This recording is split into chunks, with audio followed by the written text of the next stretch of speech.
President, American Veterans of Igbo Descent, AVID, World Press Conference here in Abuja, Nigeria. All right.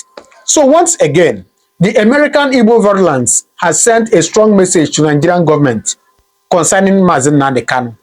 Oh yes. You know what? I'm not going to tell you what they say. I'm going to allow you to hear it. Yes, hear it from the horse's mouth. But then you remember a couple of months ago, we saw a group of them in America that came out and sent a message to President Ahmed Bola Tinubu. Oh yes, then on the month of April that Nnamdi Kanu wanted to, appear in court, they sent a message to Nigerian government. And once again, they are coming out to send another strong message. Oh yes. So please, I don't want to talk too much. Listen to it, then you do well to drop your comment on the comment section. What you think about it, please. Ladies and gentlemen of the press, friends of justice, compatriots at home and abroad, we are not here for polite diplomacy. We are here to speak truth to a power that hides behind manners while enabling injustice. This is an indictment not only of Nigeria's persecution of Nnamdi Kanu, but of Britain's deliberate complicity in violating the UN Convention Against Torture in Article 5 to 7 and the Dre Auto Judice principle.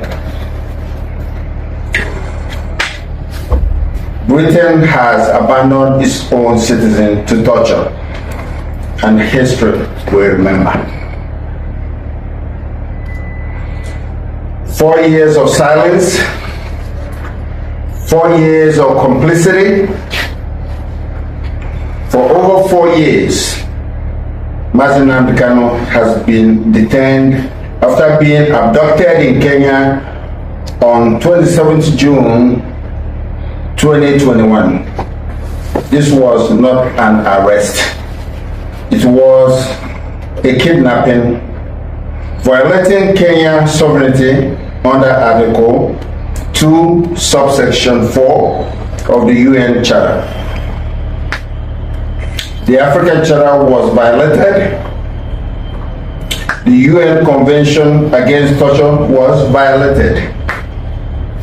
As the UK Supreme Court ruled in Belhalf versus Straw 2017, rendition is a violation of international law and fundamental rights.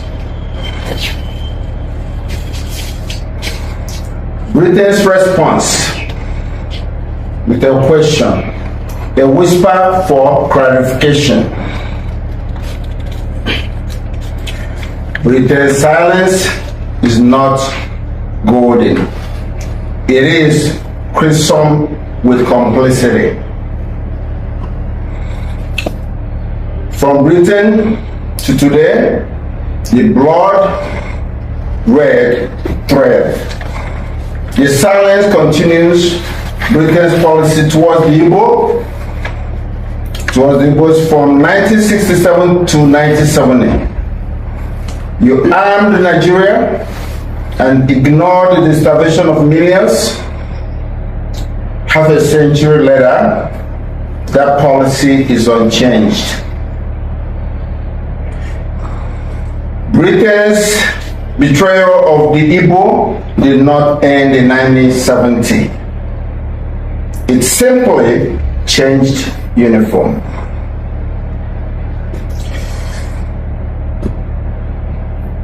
In October 2021, British consular officials visited Kanu. Days later, Nigeria amended charges, dropping reference to London broadcasts. Coincidence? I don't think so. This coordination violates the Vienna Convention on Consular Relations, Article 5, and the ICCPR, Article 14. Britain didn't just look away, it helped script the persecution of Nnamdi Kanu. Let's get to the dual citizenship excuse. Britain claims he is also Nigerian. Our hands are tied. International law disagrees. The ICJ in Nottingham, 1955, genuine citizenship triggers protection. UK Consular Guidance, 2023, Section 3, Subsection 1, assistance is mandatory irrespective of dual nationality. El Salvador versus UK, ECHR 2016, denial of consular access violates Article 3. Dual nationality is not a death sentence unless Britain makes it one. Britain's endorsement of travesty. Britain endorses double jeopardy, violating ICCPR Article 14, Subsection 7. Charges under repealed laws, breaching ICCPR Article 15. A Supreme Court defying precedent, FRN versus Mubike 2022. Britain would never accept this for a British citizen in Europe. But for an Igbo man in Africa, in Nigeria, it is business as usual. Protecting the colonial Frankenstein. Why?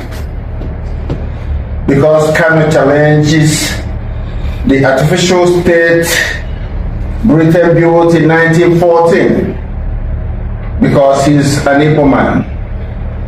And Britain's record is of suppression.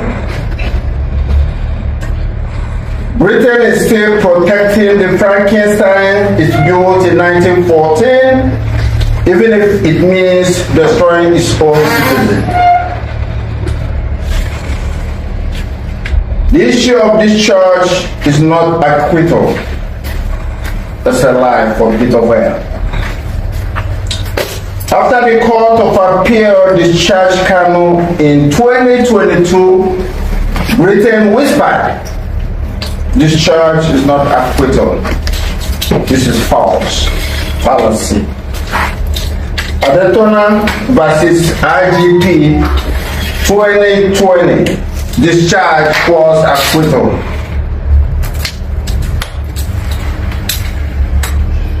Unison versus Lord Chancellor 2017. Governments must uphold the rule of law. Britain supplied a lie that keeps Kanu in chains. The present danger.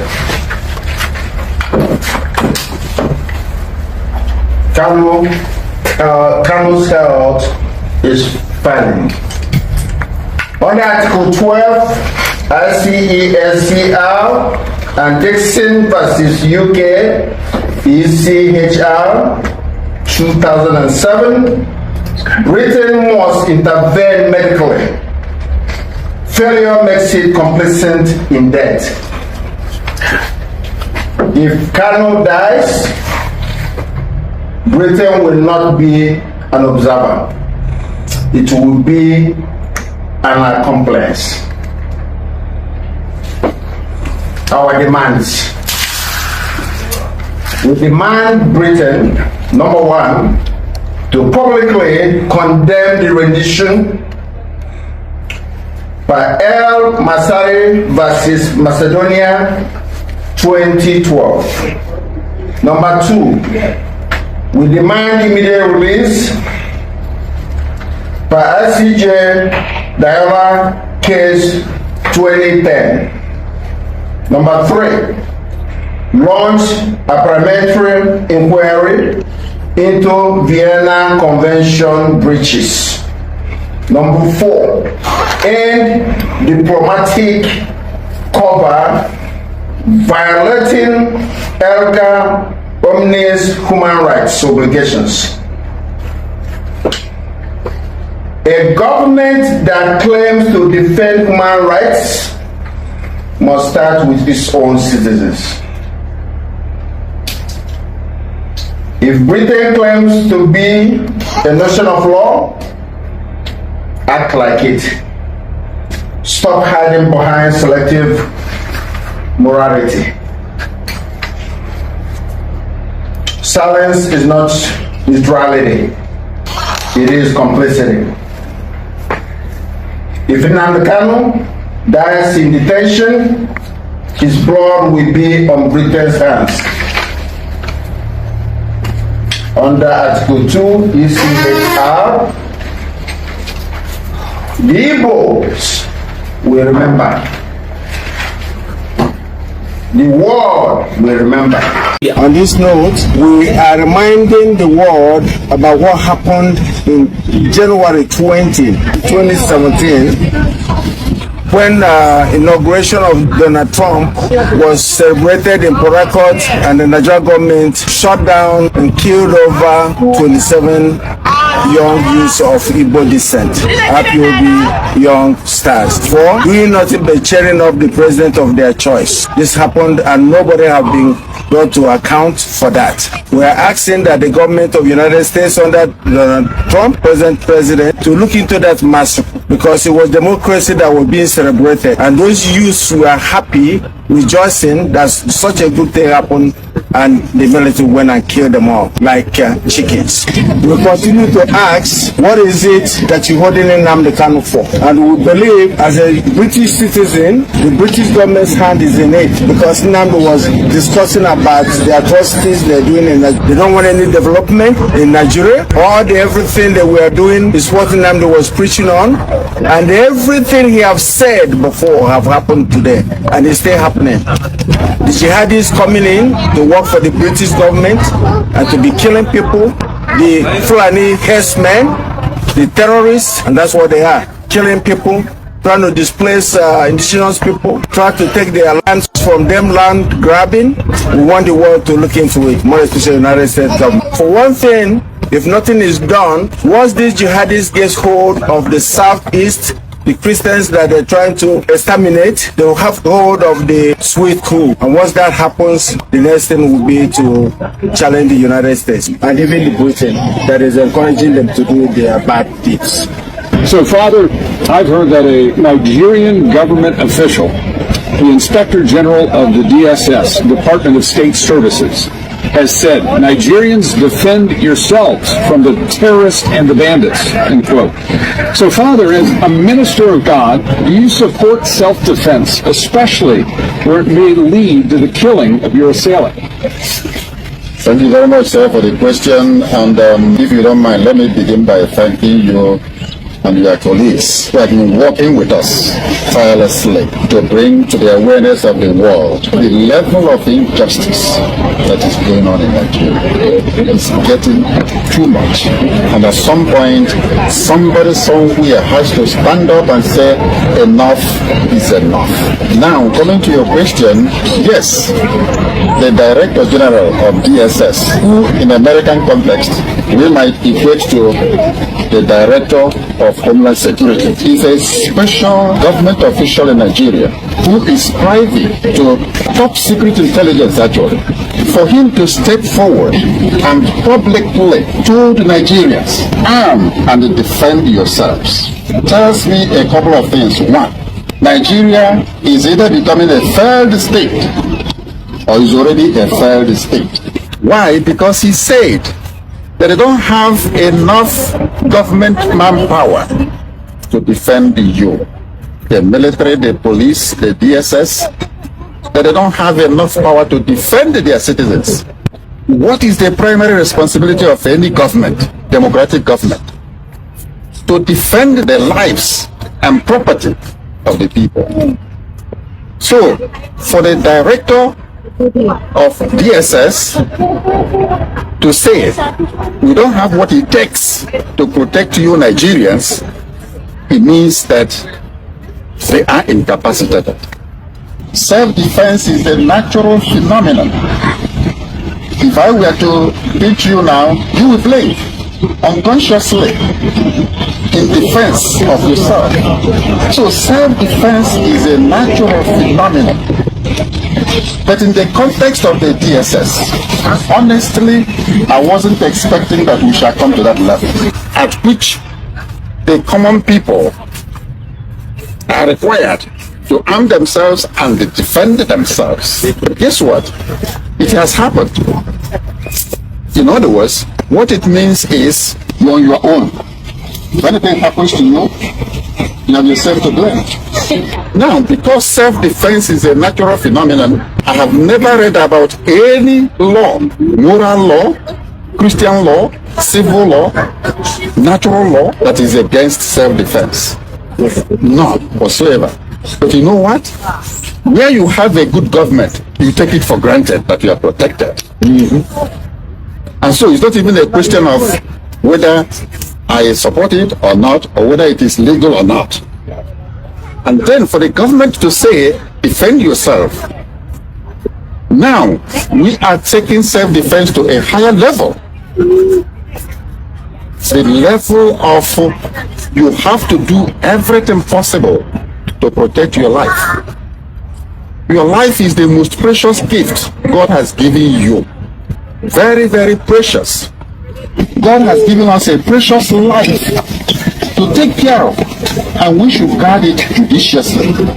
But what is happening in Nigeria is that a group of bandits, terrorists, have taken it upon themselves to be massacring people at will.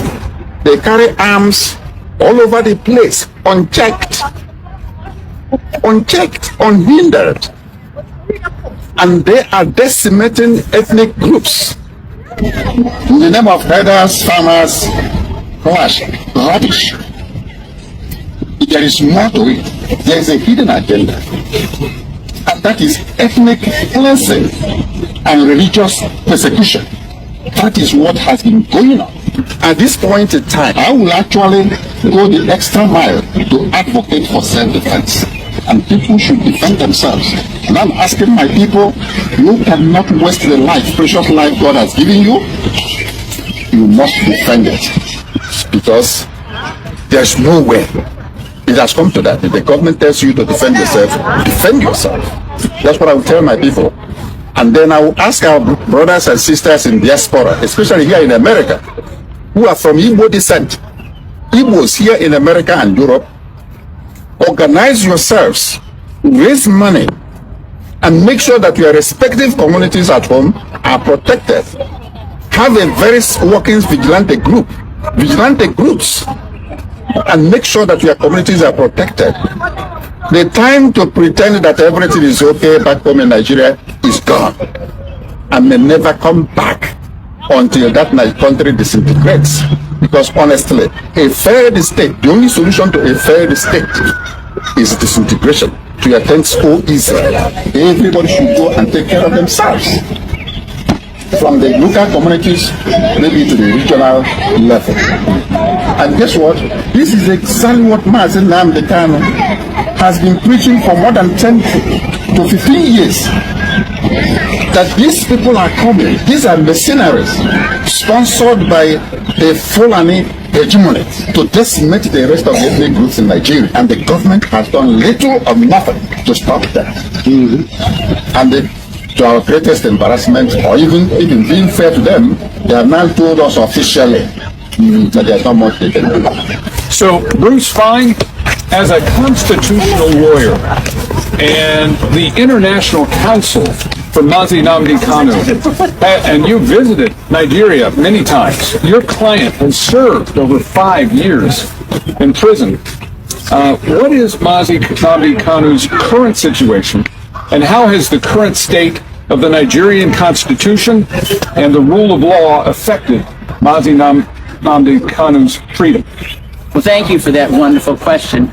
We're really gathered here today to pay homage to Nnamdi Kanu and his unsurpassed courage that has given the Biafrans hope, which is what sustains the people in moving forward towards justice.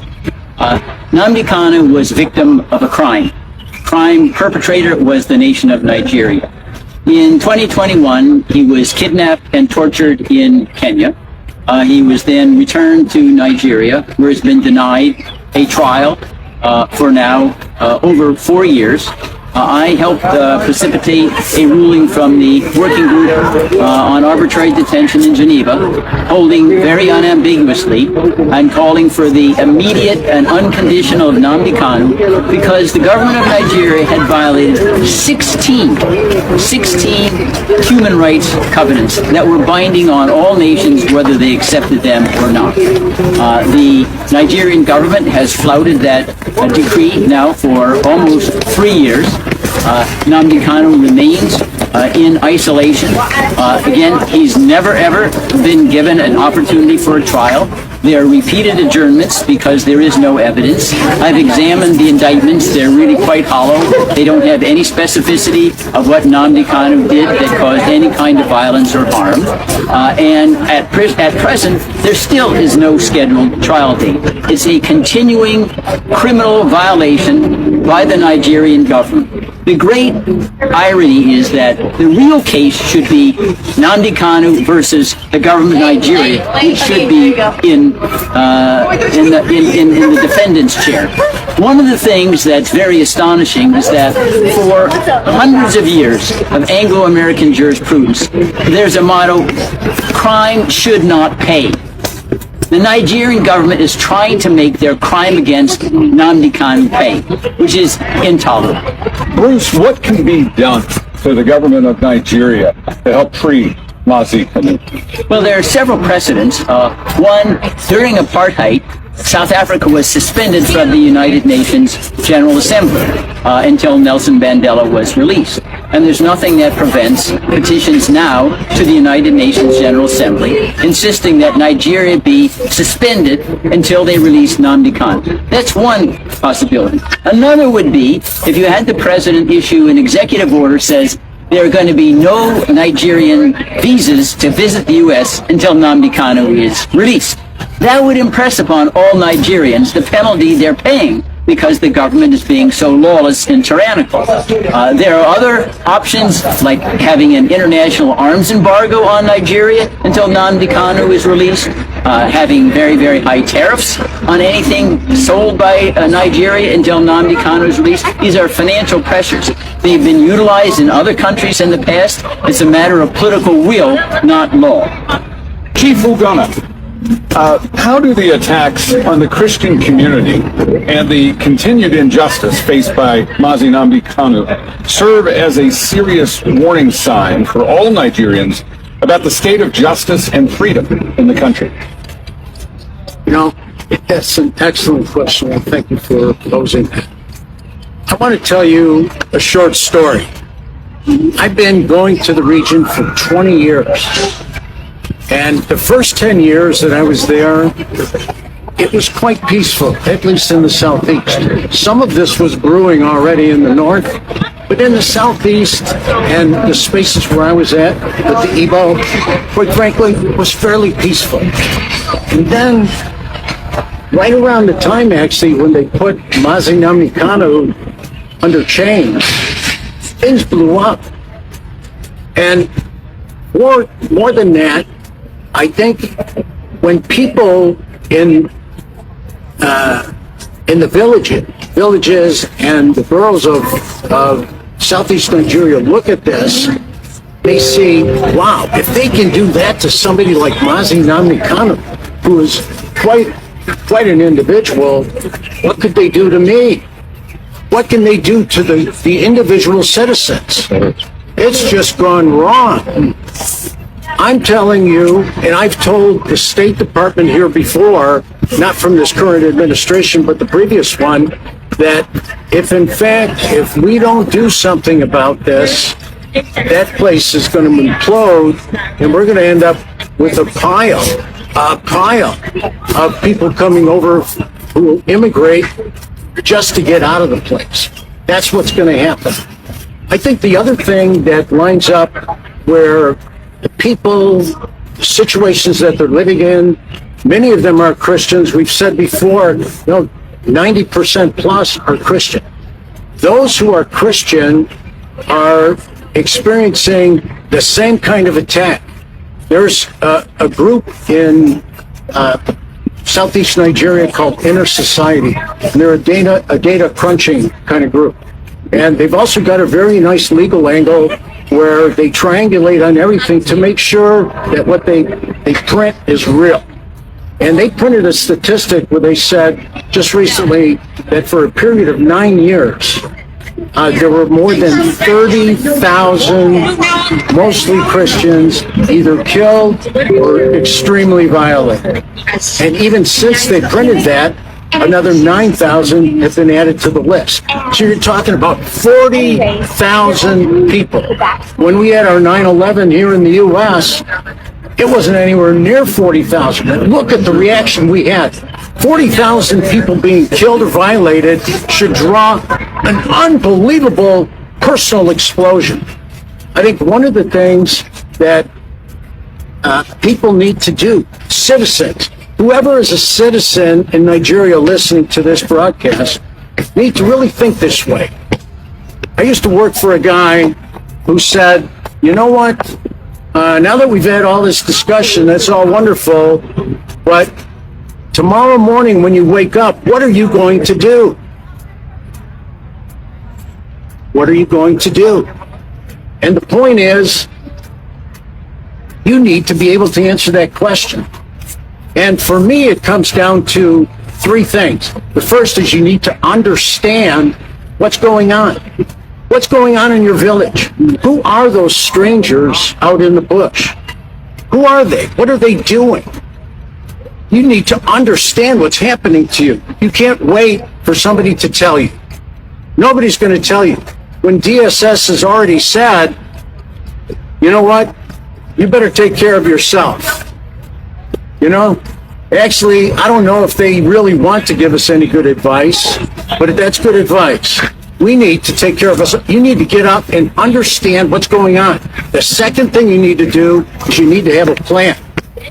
You need to start to think about, what am I going to do tomorrow morning? What's the plan? I need a plan. And the third thing you need to do is take it personal. Now, you might say, what's this white chief? How many white chiefs do you see with a red hat? Not too many. What's he doing? I want to tell you what I'm doing. Okay? What's important to me? You know, when it comes to understanding what's going on, we are all about, I spent 20 years understanding what's going on. And some people even pin the label on me, not big A, but big I for Igbo. They said, boy, he knows a lot about the Igbo, that guy. Because I've spent 365 days on ground. And in so doing, I learned what's really critical to the Igbo, to the ethnicity, to the ancestral Igbo. What's important to that person? Why are they the way they are? So I did that. And I started to understand by working with the people around, standing here and many others, I've learned all the ins and outs of what's driving, what's the history. What did the British do? How did they fumble the ball so badly when they set this place up? How did that happen? And so I've learned about that. So I know what's going on. The second thing is I've got a plan. One thing I learned from my dad, and God rest his soul, my dad was a Marine Corps staff sergeant. And so you can imagine, as a young boy, I was on the run. My dad, he said, son, you're either going to be part of the problem or you're going to be part of the solution. And you know what? I've chosen, I think wisely, to be part of the solution. Part of the solution is critical. And you know what? You as citizens need to be part of the solution. And you need to come up with it yourself. You know what? Just like DSS, they're not going to tell us what to do. Nobody's going to tell you what to do. You need to figure it out for yourself and then do it. And then the third thing is take it personal. Now, what have I been doing? You can tell just by the way I am. I take things personal. And when I come to this place behind me, and I spend a lot of time at the State Department as well, and as a group with Avid, Avid's a great organization. Avid, with that group, we've spent a lot of time in the halls of Congress, knocking on the doors, talking with people. When we're with those people, what we're doing is we're taking them through the same 3 steps. United States government, you actually don't understand what's going on in Africa. Listen to us. We'll tell you what's going on. It's an ancestral place. And what happens is when they abscond with somebody who's iconic in the society. I mean, Nnamdi Kanu is iconic. When they put somebody like that in chains and just throw away the key, which they've done, they've thrown away the key. We should be taking that personal. And once again, if they can do what they're doing with him, they're doing with us, and that's when the 40,000 Christians that they've got on the run.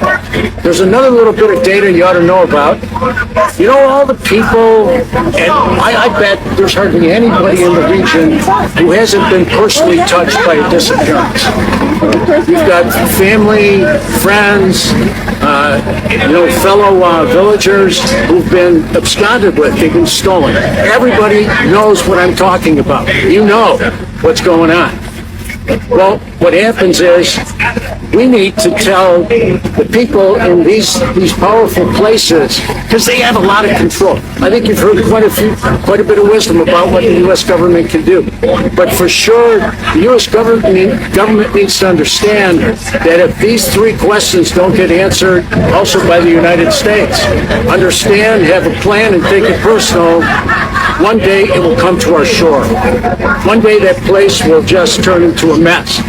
And we need to make sure that it doesn't come to our shore. Evans, a lot has been said about what is wrong in Nigeria, especially the illegal detention of Nnamdi Kanu. What are your thoughts? Well, I can tell you that we've heard an earful about the evil and atrocities going on in Nigeria. But one thing about evil is that it's really perpetrated by a few, because they're all good people everywhere. There's good people in the north, there's good people in the south, but few bad apples that happens to galvanize the masses to commit evil against their own citizens. I'm telling you that evil may live for a while or may even live for a long time, but evil will never live forever, because every evil has an expiration date. It always does. So I'm telling you that the time of massacre of Christians in the north and south has expired. Right? Expired. Right. Expired. The genocide against the Igbos has also expired. And the incarceration of Nnamdi Kanu, the Mandela of our era, the Mandela of Nigeria, his incarceration has now expired. You've heard me describe Nigeria as a dark nation. And the only thing that can overtake darkness is light. So I'm asking the Congress of the United States to be the light and enact the laws that will stop what's going on in Nigeria. Beginning with designating the nation as a country of particular concern. I'm also asking those in diaspora, like myself, to wake up and do something to help your citizens back home. We can always do something individually, but we can do much more collectively. All right. So, what do you think about it? Drop your comment on the comment section, all right? Thank you very much. I'm going to see you in my next video. Thank you, and God continue to bless you.